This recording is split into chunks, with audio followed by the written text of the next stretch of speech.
I know it's nerve-wracking, but feel free to just speak out and just say, yeah, I relate to it, or no, I don't, or whatever, because the more input you guys give to these things, the more I can give back. So I encourage you to be able to speak up, when I ask for any of your input. So today we are talking about how everyone's shit talking themselves out of success. It's so natural. It's so normal. At least I saw your face. You're like, but it's so common. It's like it's ingrained in us to be defeated. And I myself am guilty. And it was a common theme in my posts today was a lot about self-talk and verbiage. And I want to go over that.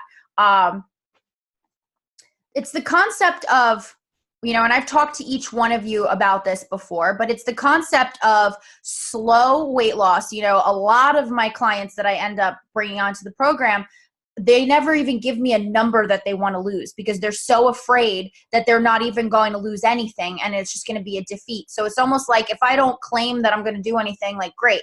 And yet a week in, 2 weeks in, 2 months in, they're the ones that are saying, I'm scared I'm not losing weight, or I'm not doing well, or I feel like, and they have all this negativity on them. And a lot of that is just past trauma. A lot of that is just past failure with things where it's like, you're almost waiting to screw up, where you're like embarrassed before you've even failed. And it's not easy to not think that way when you've been discouraged, for years at a time about your body, your weight loss. Nothing's worse than looking back at old pictures and instead of it being like I was bigger then, looking at it and saying, oh, I thought I was fat back then and I'm bigger now, like, because I've been there. And it's like what I would give to like go back to that, right? And that was so damning. I hate that word, but it was so just made me feel really downtrodden. And it lent to a lot of the negative self-talk that I told myself when I thought I've tried everything. Well, the one thing I never friggin' tried was to be nice to myself in the process. It's almost like you don't deserve to be nice to yourself if you're big. And I think that that's just a bunch of bull. I think that all of us are just as capable as we are right this second if we're bigger, but like you also want to not feel like crap physically too, So taking all of this into consideration, I want you guys to force yourselves to take that blame off of you and take that resentment off of you. Because how many people on this call, and I'm not just saying it's every week I have different clients that have the same feeling. And it's like, why can't I just eat the things I want to eat and not be like this? And that's natural. Why can't it be easy? And, some people will say, I feel guilty thinking that because my health isn't so bad and it could definitely be worse, but I'm still not happy. And I think you need to really dive into why. Why do I feel like I am not happy? Why do I feel this way with food? Why is food the replacement for happiness? And why is that affecting me so much? Is it that I want it to be easy? Or is it that I want it to be easy as well as real, like good, as in, something not ideal, like fast food, let's say, subconsciously. Is it really that easy? Yeah, you call up a place, you get delivery. Awesome. You still have to get the utensils, get the bags, get everything set up, eat the food, put it away. You're going to feel like crap after. And, you feeling guilty about that easy meal, you shouldn't feel shame for it, but you should say, oh, damn, I could have done my body better justice. Was that worth it? So I want you to start changing the way you're talking to yourself. And I know it's weird. And some of you are like, I don't know if you're a nut like me. I always am talking to myself, thinking always. But maybe you don't really think about things a lot. Either way, I want you to start talking to yourself kindly. I want you to start pep talking yourself, even if you don't believe it yet, because you will. But what sense is it? What is the sense of talking to yourself like the same people who make you feel like crap? Like if you've ever gotten picked on or felt just put down or bogged down about your weight, why do you talk to yourself that same way then? Because you know what? Your happiness at that point, if you don't learn how to be nicer to yourself first and pat yourself on the back and say, I'm trying, I'm doing it. Like, this is it. This is my last stand where I'm going to be happy and I'm going to feel great. If you're not saying those things to yourself every day, like a Kanye level of cockiness behind it, like I'm making it happen, the first day that you hop on that scale and it's not what you expect, you failed, even if you've already made huge strides. We like saying it's okay if the weight loss is slow, except when it's slow, and myself included. It took me a while to say, I don't give a damn what I weigh. That took a really long time. And that level of trust in my body, where if I give it the things that make me feel good, I give it the things that I know balance my hormones, which is the root cause of this whole issue, then I will get the body I want in time. But there's no need for me to check up on it. There's no need for me to just be checking my weight, tracking everything, because I know I'm doing what I can to balance the problem that's causing my weight, my skin, my hair, my unhappiness, my mood, my swelling, the bloating, the achiness, the lack of energy. It's so much more than time and weight loss. So why are we talking to ourselves as if we only have a little window and if we don't make it happen, we suck?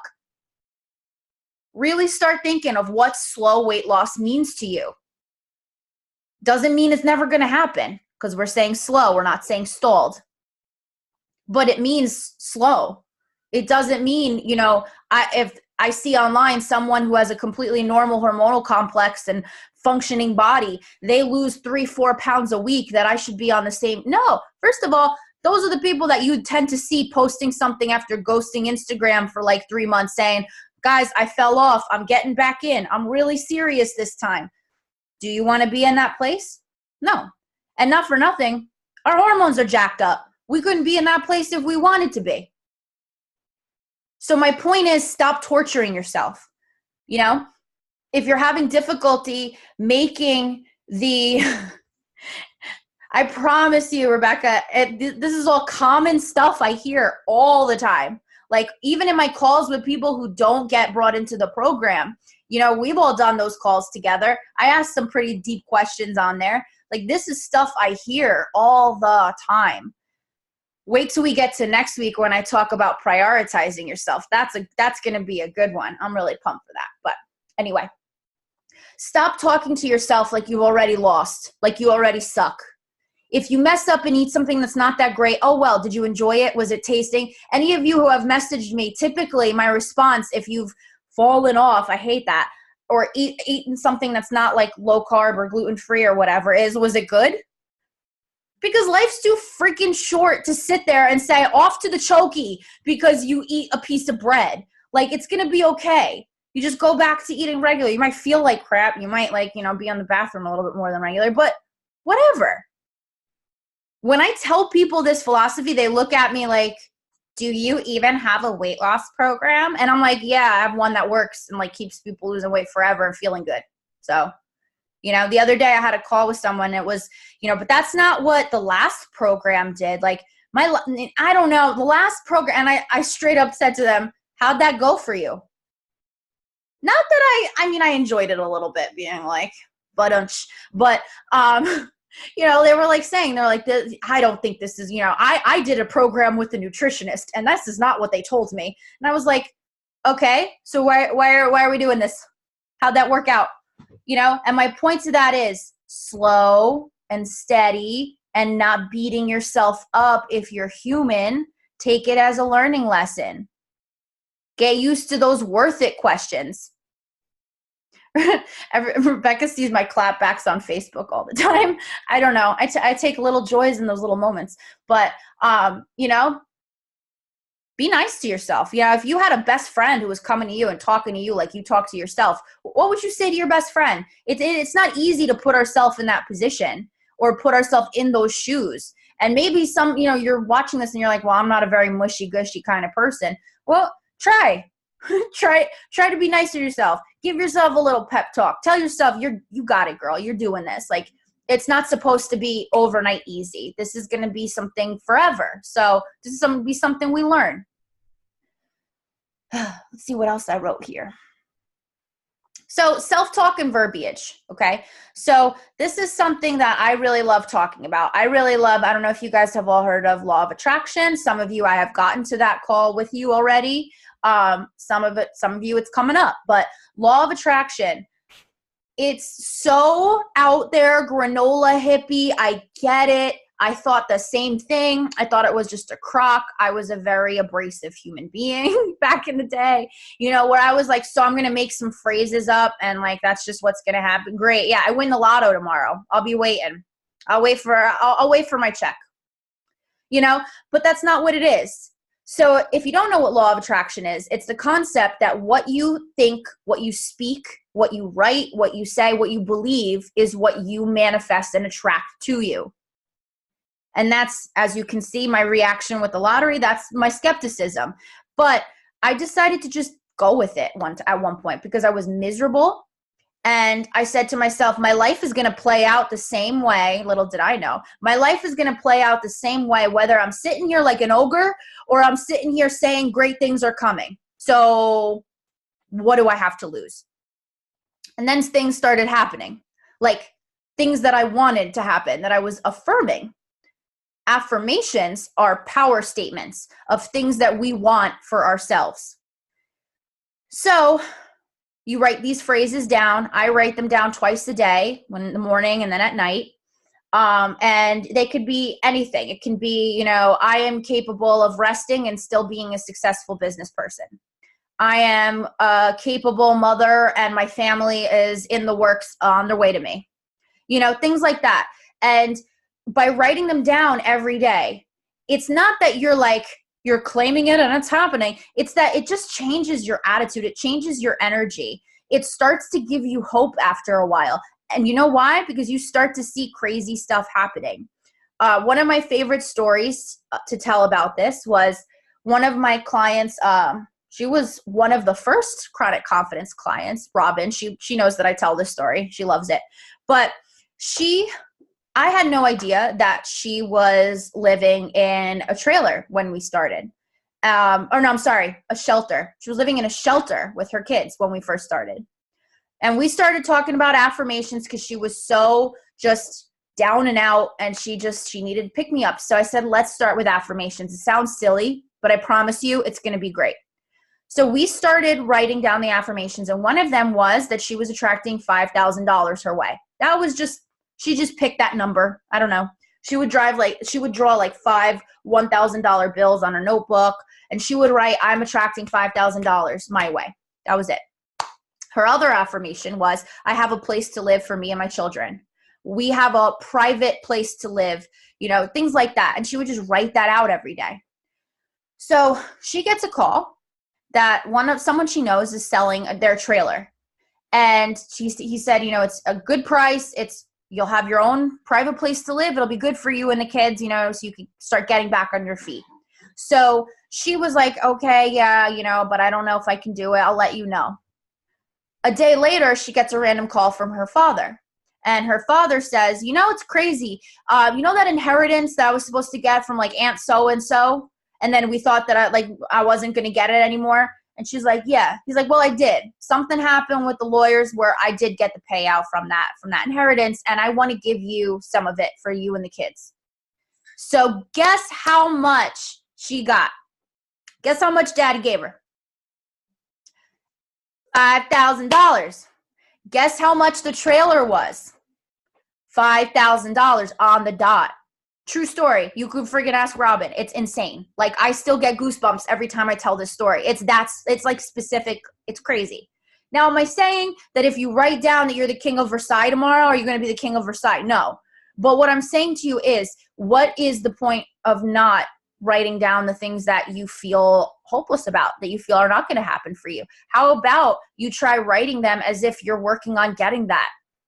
How about if you believe in that for like 5 minutes, right? Like 5 minutes twice a day, you believe that you are going to have the body that you want. You're going to write it out, what it looks like, what it feels like, the things you don't do now that you want to do, the confidence you don't feel now that you want to feel. Write all that stuff down, because what is the worst that's going to happen? You wasted 10 minutes a day writing stuff down in a notebook that could, like, writing happy thoughts down in a notebook. Oh, how bad.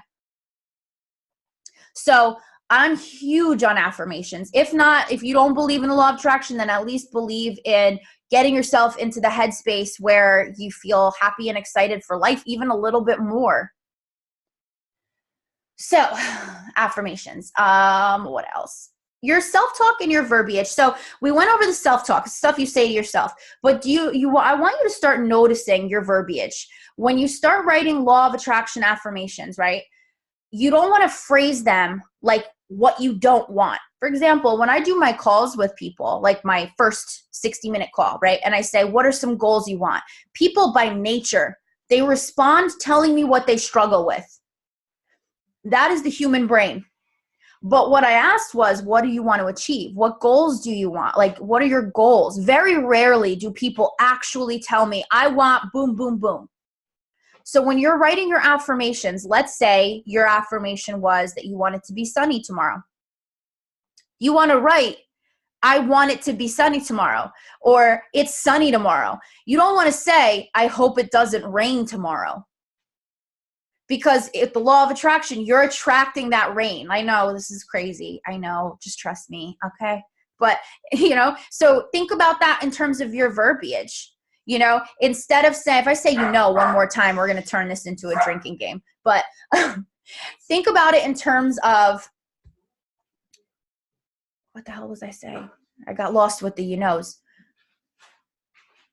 Oh, your verbiage. So if you're talking to somebody, right, and I don't think people realize how down and out some of the things we say are.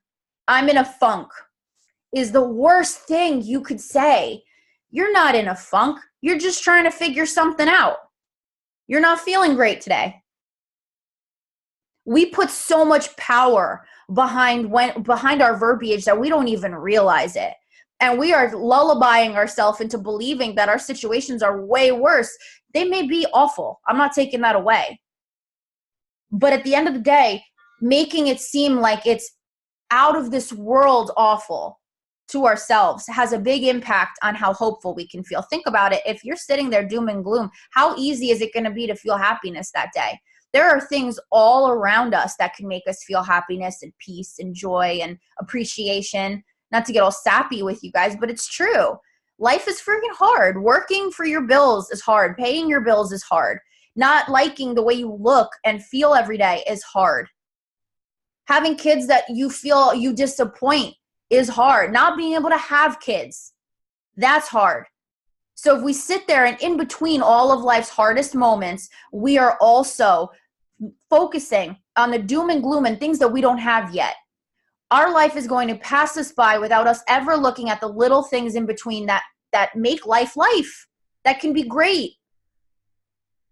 There are days I can't walk. I can't move out of the bed. There are days that I need assistance to use the bathroom. There are days that I just feel like a burden, and then there are great days in between.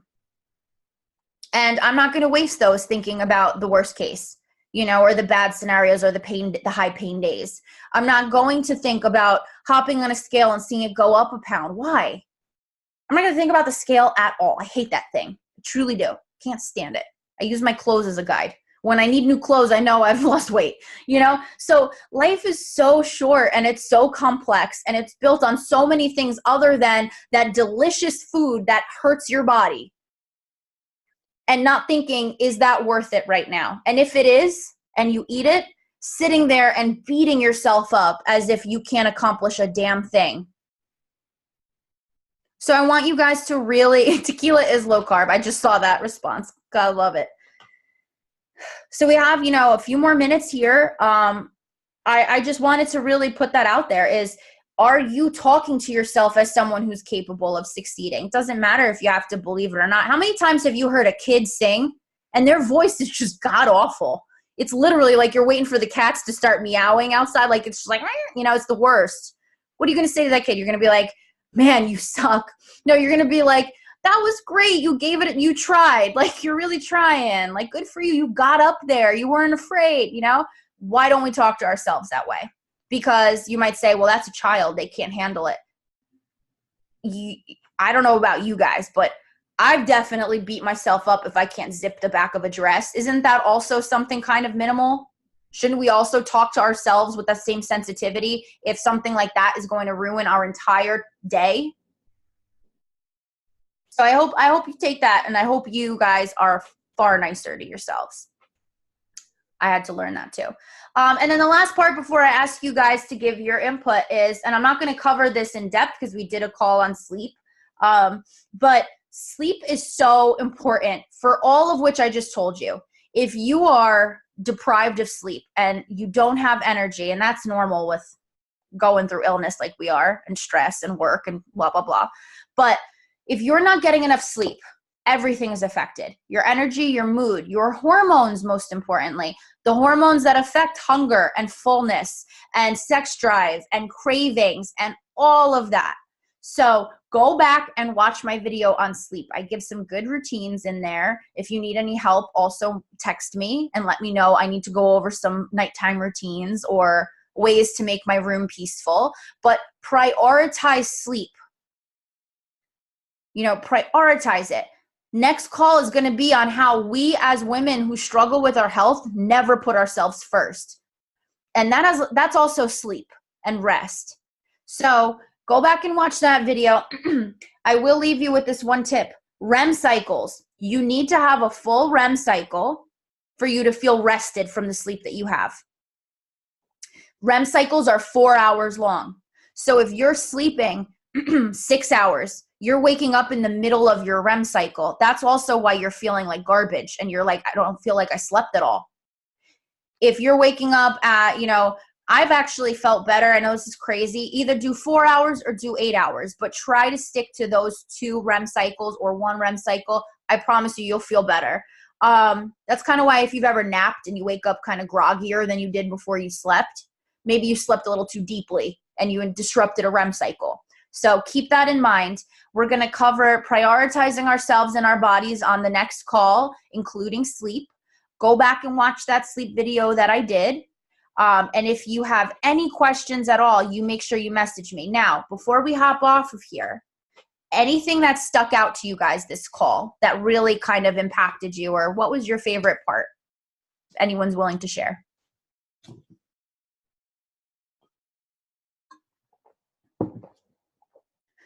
I don't blame you guys. I'm not talkative either past a certain time, except when I'm with you.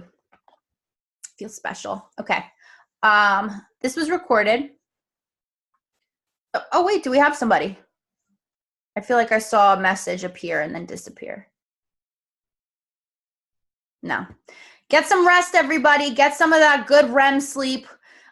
Think about the stuff we covered in here. And I want to hear if you guys have any affirmations. If this inspired you to write some affirmations or start digging deep into that, I want you to text me and tell me, or send it in the group chat.